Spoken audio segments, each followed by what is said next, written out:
Hey, what's up guys? It's Brando with Brando Sports World here, and today we are doing team number 35, the Oklahoma State Cowboys out of the Big 12 Conference.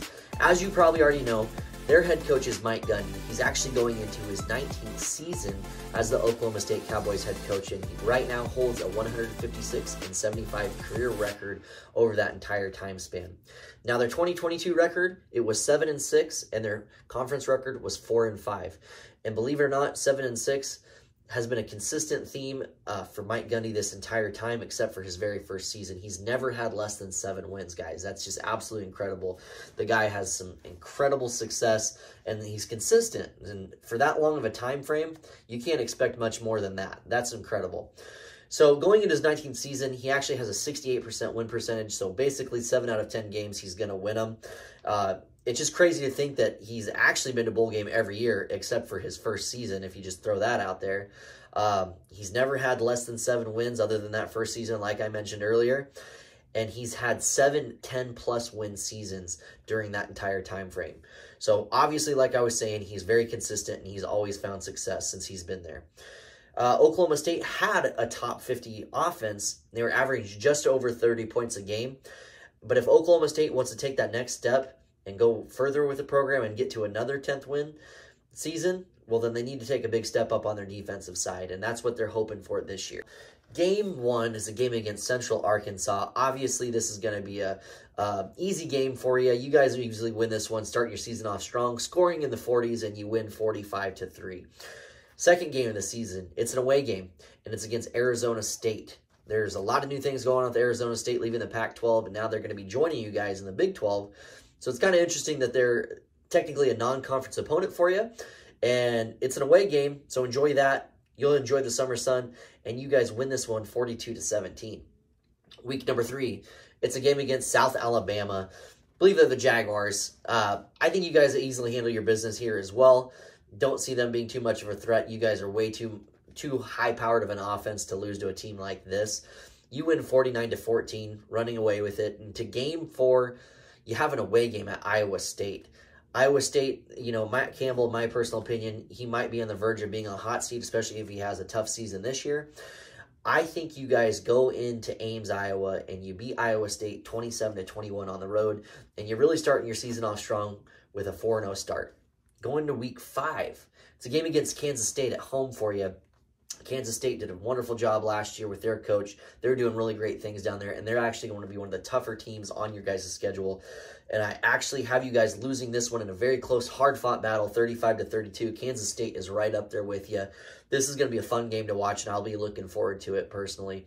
You have an incredible offense. Let's see if your defense can step up and hold them to under those 35 points. You guys hit your 30-point average here, but if you can't get the high 30s, I just don't think you're going to outscore Kansas State.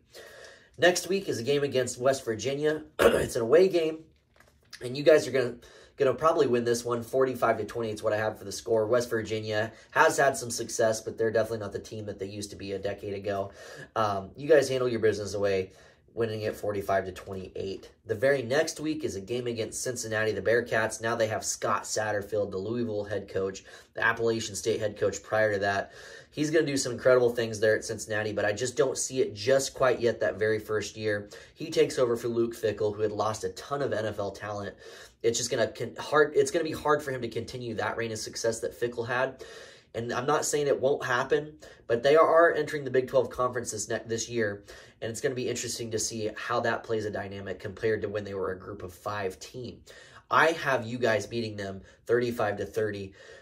Moving into the very next week, it's a home game. It's against Oklahoma, your in-state rivals. This is going to be an incredibly tough game. The new coach over at Oklahoma is going to do some incredible things. I know he didn't have a good start to his very first season, but the guy's a defensive genius. Once he gets this under lockdown and kind of figures out the Big 12 from top to bottom, and he will, he's going to be a great coach there. You know Oklahoma's a blue blood program, and that they're going to have recruits just coming out of a pipeline from Texas to Oklahoma, up north, east, south, west. It doesn't matter. They're going to make sure that they can get the guys they need to succeed, and they will. And he's going to get them going. You guys have your 3rd loss of the season, and you lose this one to a tough in-state opponent here, 35-28. I'm sorry, because I know you guys want to win that one. Next week, week 10, it's an away game at UCF. Gus Malzahn's still the coach down there after he abruptly got fired from Auburn, which wasn't very fair at that time. He's done some good things over there at UCF, but he has not had the same success that Scott Frost had and the same success that Josh Heupel had, the Tennessee head coach. He hasn't had the same success, but that doesn't mean he can't have success, and I think he's at least going to take this team bowling. However, you guys handle your business away on the road in Orlando, 38-24. Enjoy a trip to Disney while you're down there. Week number 11, it's an away game at Houston, the Cougars. I think that Dana Holgorsen is not on the hot seat, but I think they're going to start expecting some things out of him. They need to get into that 8 to 9 win average every single year down there in Houston. It'll be interesting to see how they do in the Big 12, though. They have plenty of talent, but can they put it together against you guys? I think you beat them 35-31. Mike Gundy's just way too experienced, and he's going to get the job done and have the right play calls at the right time, and they win this game. Going into Week 12, a tough game here. It's a home game for you, but it's against BYU. Their head coach is very physical.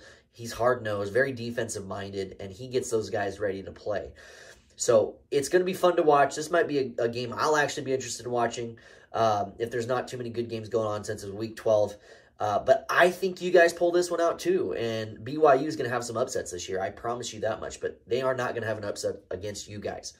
You win this one 30-20. Guys, that's a 9-3 record. That's slightly above his average. You know what you're going to get with Mike Gundy, but this year he's going to excel. And one of those other ones that he might win, it might be the game against Kansas or even Kansas State. I mean, you guys are that good. You could really run this conference. Especially with Oklahoma leaving this next year, it's going to be interesting to see how well you guys do moving forward. I mean, you're going to be the cream of the crop of the conference at this point, and they can expect you to be a force to be reckoned with in the Big 12. Again, 9-3 record on the season. Really appreciate you guys so much if you're tuning in. Please like the video, comment down below, and definitely subscribe because we have a lot more videos coming out, more content. We're going to be counting down to team number 1 on this 2023 football season, and I'd really appreciate it if you followed along on this journey with me, guys. Again, I'm Brando with Brando Sports World, and I appreciate you guys so much for watching in this video. I'll see you on the next one. Bye-bye.